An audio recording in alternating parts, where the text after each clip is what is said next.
inesperadas. Y Fernando, exactamente qué es lo que vas a compartir con nosotros. Bueno, parte del título del Congreso tiene que ver con los miedos y con la incertidumbre en estos tiempos, y precisamente voy a hablar sobre eso, sobre cómo nos limita el miedo para poder alcanzar nuestra felicidad, ¿no? Y recursos para abordarlo, estrategias para abordarlo, entenderlo, para poder utilizar herramientas de la polaridad para poder compensar, ¿no? Manejar y gestionar mejor el miedo. Y luego también compartiré una técnica que hace ya décadas que desarrollé dentro de terapia de polaridad para liberar somáticamente el miedo, ¿no? Como se instala, es como un animal que ante la situación de miedo la cola la pone entre las patas, ¿no? Es una señal universal de miedo. Los humanos también tenemos eso con el coxis. Pero bueno, es una estrategia de liberación de coxis que ya en polaridad se hace, pero he incluido novedades y relaciones nuevas en ese sentido para que sea todavía más eficaz. Y voy a compartir una parte teórica y una parte práctica, ¿no? ¿Va a haber una demostración, entiendo, entonces? Sí, va a haber, como digo, la primera parte será explicar desde un punto de vista de polaridad cómo nos afecta el miedo, ¿no? De dónde viene ese miedo más reptiliano, más ancestral, básico, ¿no? Como luego podemos tener submiedos, digamos, podemos tener variantes a ciertas situaciones, pero la base, siguiendo la base es la misma para todo el mundo y todo cualquier tipo de situación y persona. Y por lo tanto es más fácil abordarlo que miles de miedos, ¿no? Entender un poco ese mecanismo energético, psicológico, fisiológico, y también cómo puede afectar a cada elemento, ¿no? De los 5 elementos, poder afectar el miedo, aunque parece que predomina un elemento en él o una combinación, ¿no? En el Pentamiro se habla de que el miedo viene del espacio y la tierra, ¿sí? Pero aún así puede haber miedos en relación con el agua, con la tierra, con el fuego, y con las mismas cada elemento también nos puede dar una solución para enfrentarlo y gestionarlo. Vamos a hablar un poquito de ello. Y luego la parte práctica, que será una demostración de cómo trabajar en el cuerpo estas partes, estos contactos. Son contactos aparentemente sencillos, pero bueno, la secuencia es lo importante, ¿no? Las relaciones, donde encontramos estos puntos de tensión instalados, es la clave. De todas formas, esto que comentabas de la cola del animal, ¿no? A mí me parece ya muy gráfico, muy visual, y creo que será fácil, ¿no? De entender cómo se refleja este miedo en el cuerpo, en los elementos tal y como dices. Bueno, en polaridad lo tenemos hace ya tiempo, ¿no? El trabajo del ganglion par, ¿no? Delante del coxis, es un trabajo del simpático, pero bueno, un poco conectado con eso precisamente, el trabajo de coxis con más relaciones, aparte de las que ya conocemos como esfenoides. Hay otras zonas que podemos relacionarlas y cómo evidenciar si hemos hecho un buen trabajo, ¿no? Bueno, el trabajo no es demasiado largo, o sea, es bastante sencillo, que podemos incorporar en cualquier trabajo, y llevo años y años haciendo con muy buenos resultados.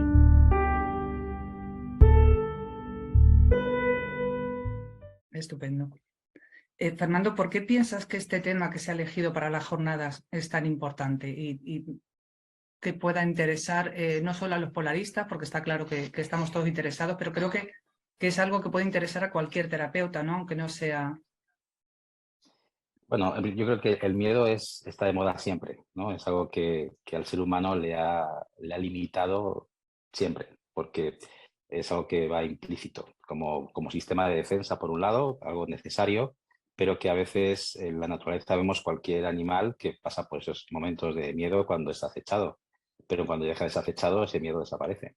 Sin embargo, el ser humano, por algún motivo, el miedo externo real aparece y reaccionamos igual que cualquier animal, pero por otro lado también ese miedo le podemos tener en nuestra mente y perpetuarlo horas y horas, días, años, ¿no? Y ese ha condicionado siempre, ¿no? Ha condicionado y ha limitado nuestra mente. Al limitar nuestra mente, limita nuestras actuaciones. Limitamos nuestras actuaciones, bueno, la calidad de vida, el disfrutar la vida se va a limitar. Entonces, la idea es cómo ayudar a disfrutar más la vida gestionando mejor el miedo. No es que seamos un Juan sin miedo, ¿no? Sino que intentemos gestionarlo. Y en estos momentos que hemos venido de un momento de pandemia, un momento de crear informaciones con mucha carga, ¿no? Y no todo el mundo ha sabido gestionar correctamente eso y hoy en día todavía seguimos pagando las secuelas y seguimos pagando secuelas a un nivel inconsciente que no sabemos todavía muy bien dónde van a parar. Ni en nosotros, ni en los adolescentes, ni en los niños, ¿no? Hay niños que han perdido su adolescencia en la pandemia. Hay personas que han perdido gente muy allegada. Todavía no se entiende muy bien qué ha ocurrido. O sea, todavía ese halo de miedo quizás en estos momentos está más agudo que en otros momentos. Y como tú bien dices, bueno, pues tenemos esos miedos reales y luego los que nos montamos en la cabeza y que pueden durar pues prácticamente toda la vida. Sí, que por otro lado es una oportunidad también, porque hay veces que cuando convives mucho tiempo con el miedo, te acostumbras a ese ritmo, no le das más importancia. Cuando de repente el síntoma se agudiza, ¿no? Se intensifica, a lo mejor le prestamos más atención. Luego, no tiene por qué ser algo negativo, ¿no? Esta situación, sino sacarle el provecho que tiene el exponer, ¿no? El aumentar una señal para prestar atención a esa señal, que quizás si no, no hubiéramos prestado atención. No presta atención. Ujú. Fernando, entonces, volviendo a la pregunta anterior, ¿tú crees que este tema, las jornadas en general, puede interesar a gente que no sea terapeuta de polaridad o que Bueno, sea... sí, normalmente utilizamos un lenguaje, claro, muy dentro de la polaridad y que la gente que estudia polaridad lo entiende muy bien. Pero también utilizamos un lenguaje bastante universal, creo, ¿no? Que se puede entender fácilmente desde cualquier ángulo del área de la salud, ¿no? Y esa parte yo creo que sí es interesante. El aportarle nuestra visión a cualquier profesional de la salud es interesante. Luego, mi parte práctica, obviamente, quien sabe y está haciendo terapia de polaridad lo va a entender mucho mejor, incluso aunque esté en un básico, simplemente va a poder aplicar estas técnicas, ¿no? Y alguien que no ha hecho nunca polaridad, bueno, puede jugar con ello a ver qué ocurre. Quizás no tenga ese refinamiento en el toque, pero puede también intentar hacer. Al menos entender el concepto, ¿no? Y cómo afectar, y eso puede servir a más de una persona, aunque no sea terapeuta.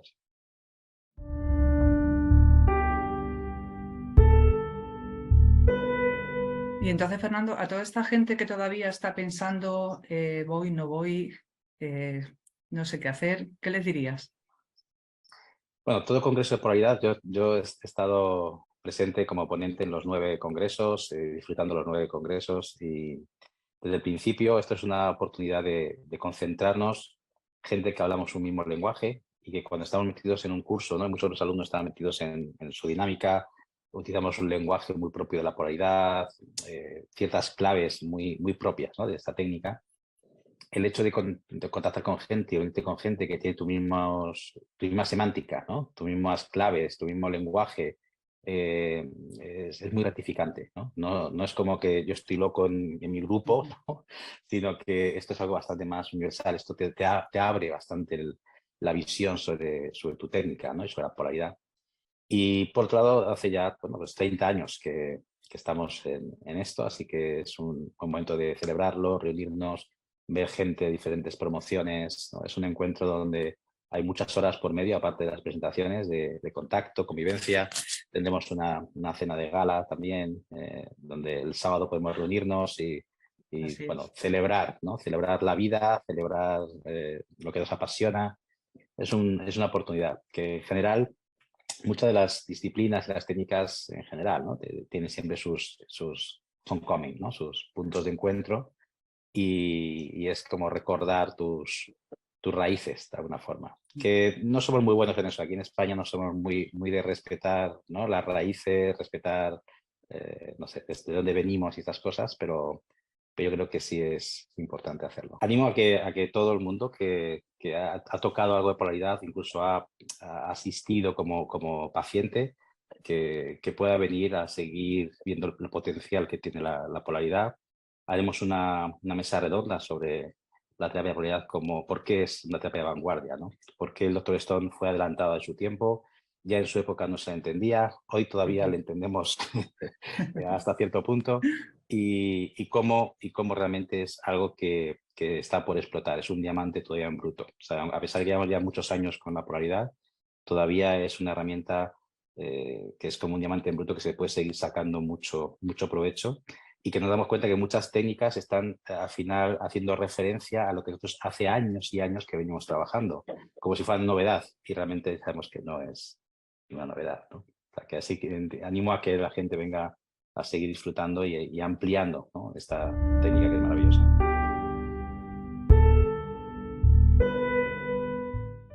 Por último, Fernando, hay algo que os estoy preguntando porque, bueno, para mí es una curiosidad personal, pero me consta que hay gente, ¿no?, que se pregunta, en tu caso, ¿cómo llegó a ti la terapia de polaridad? ¿O cómo llegaste tú a Eh, ella? pues en mí casi todo ha llegado por casualidad, ¿no? Es cierto que tenía bastante apertura a esa casualidad, pero casualidad. Yo estaba, eh, pues, en el año, creo que el año 90, una cosa así, estaba en un curso de kinesiología, y en el centro donde estaba, iban a impartir un introductorio de polaridad. Así que el director del centro me dijo, oye, mira, que voy a organizar un introductorio de terapia de polaridad, viene un americano, Jim Fail, y va a dar el introductorio. Y yo en ese momento había leído un libro de polaridad, el único que había de España, el de Maruti Seidman. Y de hecho ya había hecho cositas de este libro, había cosas de la pierna corta y que ya había aplicado, bueno, pues, sin saber nada de polaridad, claro, solo lo que ponía en el libro, y había funcionado de la pierna corta y estas cosas ya, pues, iba, pues es interesante porque yo ya había leído un libro y cositas, y digo, yo creo que un fin de semana cogemos esto.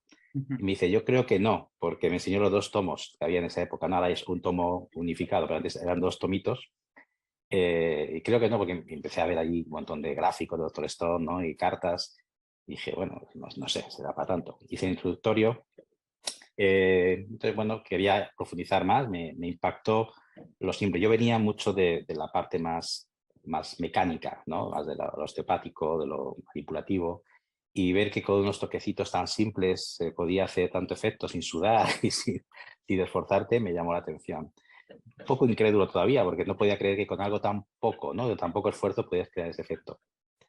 Sin embargo, efectivamente lo había ese efecto. Hice el introductorio, y según fui haciendo el introductorio empecé a aplicar las técnicas del introductorio. Yo ya en esa época tenía bastantes pacientes, trabajaba prácticamente de las 9 de la mañana hasta las 9 de la noche, de lunes a viernes, luego un fin de semana me seguía formando, ya tenía, bueno, podía hacer mucha práctica y evidenciar que lo que estaba aprendiendo efectivamente funcionaba muy bien, tanto que bueno, pues al final se me quedaba pequeño el introductorio, tuve que hacer el superior para seguir viendo, y cuando terminé ya el superior seguí esta dinámica y ya seguí, tanto que, bueno, pues al final me hice instructor después de los años, y aquí estamos, ¿no?, 30 años después.